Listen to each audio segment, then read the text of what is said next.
Good morning friends, তোমরা সবাই কেমন আছো? আশা করি তোমরা সবাই খুব ভালো আছো। আমিও মোটামুটি ভালোই আছি। দেখো, আজকে ঘুম থেকে উঠতে অনেকটাই দেরি হয়েছে, মেঘলা করে ছিল তো। আজকে আমার খুব তাড়াতাড়ি ওঠারই কথা ছিল, কিন্তু দেরি হয়ে গেছে। তা উঠেই যখন পড়েছি, একটুখানি ফ্রেশ হয়ে নিয়ে একটুখানি ওটস বসিয়ে দিলাম। কেন কি, আমার হাজব্যান্ড বললো যে আজকে ওটসের চিলা টিলা খাবো না, তুমি শুধু এটা সেদ্ধ করে দাও। তা বললাম ঠিক আছে, আর একটা ডিম সেদ্ধ করে দাও। প্লেন হলুদ দিয়ে, নুন দিয়ে আর একটু জিরে গুঁড়ো দিয়ে ওটসটা ভালো করে সেদ্ধ করে নিলাম, আর ডিমটাও হয়ে গেল। এরপর আমার জন্য চা বসিয়ে দিলাম। চা না খেলে আমার মাথা ধরা কমে না, আর কোনো কাজে আমি এনার্জিও পাই না। সকালবেলাটা আমার একটু বেশি করে চা খেতে ইচ্ছা করে, আর একটু কড়া করে, আর দুধ চাটাই খাই। আমার মেয়েও সকাল সকাল উঠে গেছে, উঠে পড়তে বসা শুরু করে দিয়েছে। কেন, ওর আজকে যেহেতু অঙ্ক স্যার আছে, ও তাড়াতাড়ি আজকে ঘুম থেকে উঠে পড়ে পড়াশোনা স্টার্ট করে দিয়েছে। ওর জন্য একটুখানি পিডিয়াশিওর করে দিলাম। ও বলল যে আজকে আমি অন্য কিছু খাবো না, একটু পিডিয়াশিওরই গরম করে দাও। তো তারপর আমি ওকে দিয়ে বেরিয়ে গেলাম। কেন বেরিয়ে গেলাম সেটা আমি তোমাদের পরেই বলছি। প্রচুর লাইন হয়েছে দেখো।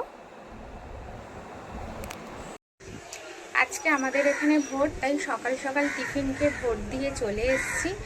ভোটের ওখানে প্রচুর লাইন পড়েছিল, তারপরে ধীরে ধীরে চলে এলাম। এরপর এসে রান্না করে এবার সমস্ত ঘরের কাজ শুরু করব। এখানে এসেই ভাত বসিয়ে দিয়েছি, আর এদিকে ডাল হচ্ছে। তারপর আস্তে আস্তে আবার রান্না শুরু করব। ভাত ডালটা হওয়া থাকলে মেয়ের যদি খিদে পেয়ে যায়, অন্তত একটা আলু ভাজা বা ডিম ভাজা দিয়ে খেয়ে নিতে পারে। তাই জন্য সবার আগে আমি মেন জিনিস দুটোই বসিয়ে দিই, একদিকে ভাত আর একদিকে ডাল। সকালে যেহেতু বেরোনোর ছিল, বিছানা টিছানা কিছুই তুলে যেতে পারিনি। এসে আবার এই ঘরের বিছানাটা তুলে দিলাম।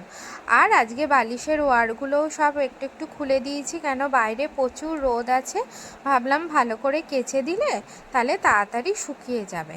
আর দুদিন ছাড়া ছাড়াই বিছানার চাদর পাল্টাই। আজকালকার চাদরগুলো এমন হয়েছে না, দুই একদিন ছাড়া ছাড়াই পাতি, কিন্তু সেই শেষ পর্যন্ত গিয়ে আর রং টেকে না। যতই ডিপ কালারের কিনি না কেন, রঙগুলো ঠিক ভালো করে টেকেই না। আর দেখো, বিছানার চাদরগুলোতে একটু গরম জল করে না ধুলেও হয় না। তাই আস্তে আস্তে আমি সব বিছানা টিছানা ঝেড়ে দিলাম, আর ওইদিকে তো ভাত টাত হচ্ছেই।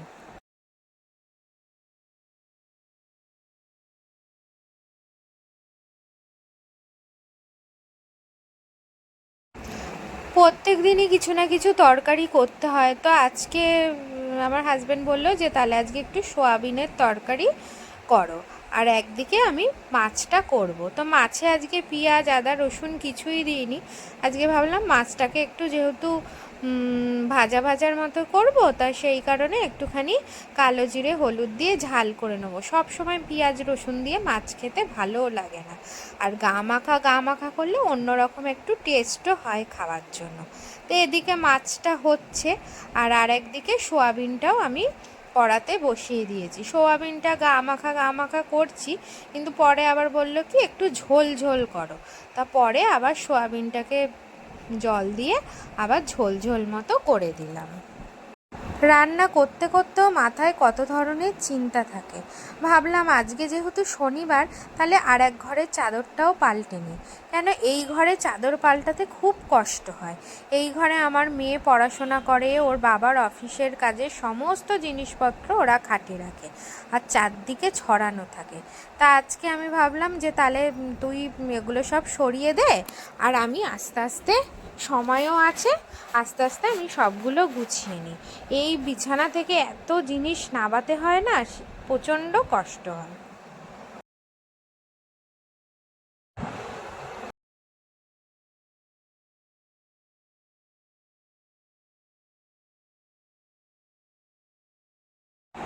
মোটামুটি ঘরের কাজ কমপ্লিট করে আবার একবার চান করে নিলাম। যা গরম পড়েছে, 2-3বার স্নান হয়েই যায়। তারপর আজকে সকালবেলাও পুজোটা দেওয়া হয়নি। অন্য দিন তো আমি সকাল সকালই পুজো দিইনি, কিন্তু যেহেতু আজকে ভোটের জন্য বেরোতে হয়েছে আর অনেকক্ষণ দাঁড়াতেও হয়েছে, তাই আজকে দুপুরবেলা আমি ভালো করে গোপালকে স্নান টান করিয়ে সব ঠাকুর মুছে পরিষ্কার করে ভালো করে পুজো দিচ্ছি। তোমাদের তো আগেই বলেছি যে আমার অনেক ঠাকুর অনেক সময় লাগে। আর ওইদিকে আমি মেয়েকে আর ওর বাবাকে খেতে দিয়ে দিয়েছি। বললাম যে তোরা খা, আর আমার তো একটু সময় লাগবে পুজো দিতে, তারপর আমি ধীরে সুস্থে পুজো দিয়ে তারপর আমি খাবো।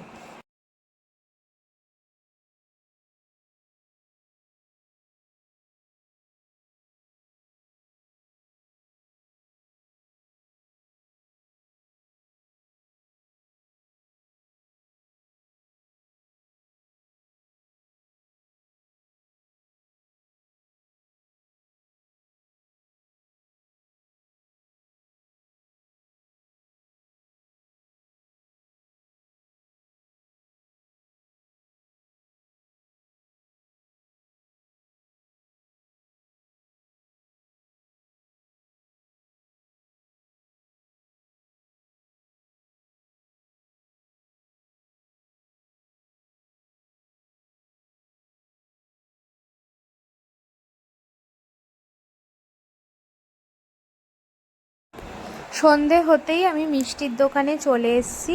কেন, আমার গোপালেরও কিছু মিষ্টি কেনার ছিল। আর আমার হাজবেন্ডের এক বন্ধু বাইরে থাকে, সে আজকে আসবে, সে মিষ্টি খেতে খুব ভালোবাসে। তাই জন্য ভাবলাম যে আমার গোপালেরও কেনা হোক, আর ওর জন্যও একটু মিষ্টি টিষ্টি কিনে নিয়ে বাড়িতে যাই। 4-5 রকম মিষ্টি নিলাম, আর কিছুটা একটু টক দই নিলাম। টক দই আমরা রোজ খাই। আর রাস্তাঘাট এত ফাঁকা, তোমাদের তো বলেইছিলাম যে আজকে ভোট, চারিদিকে রাস্তাঘাট ফাঁকা, সেরকম কোনো গাড়ি টাড়িও দেখা যায় না। না হলে এই রাস্তায় এত ভিড় থাকে, এত জ্যাম থাকে যে সেইভাবে হাঁটাচলা করা যায় না। আজকের মতো এখানেই ভিডিওটা শেষ করলাম। তোমরা সবাই ভালো থেকো।